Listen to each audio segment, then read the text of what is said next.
The CEO just returned to the country with his 5-year-old son. Unexpectedly, while making a phone call, he was knocked over by a woman. By the time the woman realized what had happened, she hurriedly apologized to the CEO for her mistake. However, the CEO's phone was also broken. The woman said she would cover the cost of repairing the phone. Then she took out a wad of cash from her handbag. She stuffed it along with her business card into the CEO's hand. She told the CEO to contact her anytime if there was anything. As soon as she finished speaking, the woman hurriedly left with her luggage. Unexpectedly, the CEO's son quietly followed the woman. By the time the bodyguard noticed, the boy was missing. The boy had already disappeared with the woman. The woman had just left the airport when she realized someone was following her. The boy quickly came out. He explained to the woman that he had just gotten lost. Just as the woman was planning to take the boy to the airport's broadcast room for help, unexpectedly, at that moment, the CEO arrived with his bodyguards. The CEO misunderstood that the woman was a child trafficker, so he immediately ordered his bodyguards to restrain the woman. No matter how the boy tried to explain to the CEO that it was a misunderstanding, the CEO simply wouldn't believe the boy's words. He was determined to send the woman to the police station. The woman was truly helpless. She had no choice but to ask her mother to bail her out at the police station. After completing the bail procedure, her mother immediately complained that her daughter was always causing trouble for her. Now, she wasn't even married, but had a 5-year-old daughter. Did she plan to stay unmarried for the rest of her life? So, her mother decisively introduced a match for her. The two just met, and the woman directly rejected him. Just as the woman was about to leave the restaurant, she accidentally noticed the CEO, whom she had bumped into at the airport yesterday, was also having a blind date in this very restaurant.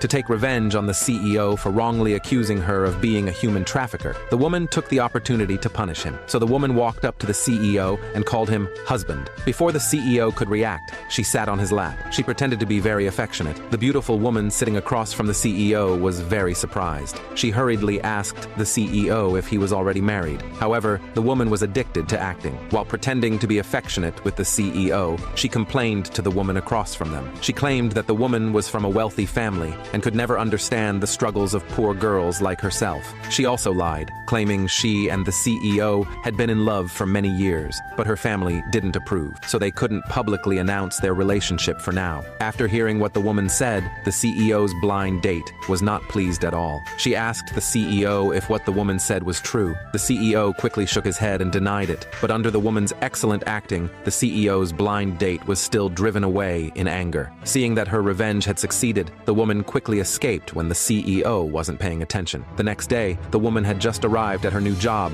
when she unexpectedly ran into the CEO, who came to inspect the company. When she saw that the CEO was the same man who ruined her blind date, the woman was immediately filled with panic. In order not to be recognized by the CEO, the woman